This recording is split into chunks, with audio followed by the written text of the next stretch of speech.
বাংলাদেশের সমকালীন রাজনৈতিক প্রেক্ষাপটে উঠে আসছে নানা সমীকরণ। শনিবার ডয়েচ ওয়েলের সাথে সাক্ষাৎকারে ক্ষমতাচ্যুত প্রধানমন্ত্রী শেখ হাসিনা পুত্র সজীব ওয়াজেদ জয় দেশের বর্তমান পরিস্থিতি, নির্বাচন এবং আওয়ামী লীগের ভবিষ্যৎ নিয়ে দলের অবস্থান জানিয়েছেন।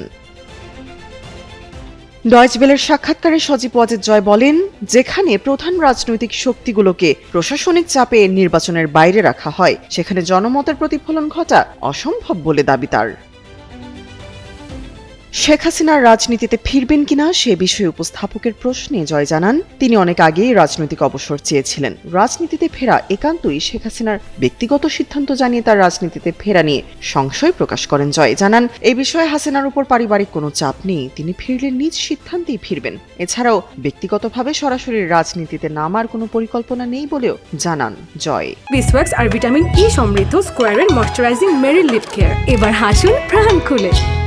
অতীত ঘটনার জন্য ক্ষমা চাওয়ার মাধ্যমে আওয়ামী লীগের রাজনীতিতে ফেরার পথ উন্মোচিত হলে দলটি ক্ষমা চাইবে কিনা এমন প্রশ্নের জবাবে জয় জানান, আওয়ামী লীগের অসংখ্য নেতাকর্মী নিহত হলেও বিচার না করে বরং দোষীদের দায় মুক্তি দেওয়া হয়েছে। একতরফা ক্ষমা চাওয়ার চেয়ে গত ১.৫ বছরের সহিংসতার নিরপেক্ষ তদন্ত জবাবদিহিতাই তার কাছে বড় দাবি। এক্ষেত্রে জয় সমান বিচার নিশ্চিত করার উপরও জোর দেন।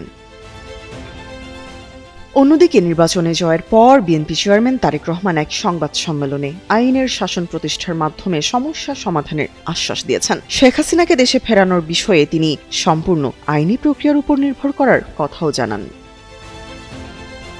তামান্না তাবাসসুম শ্রেয়া, যুগান্তর নিউজ।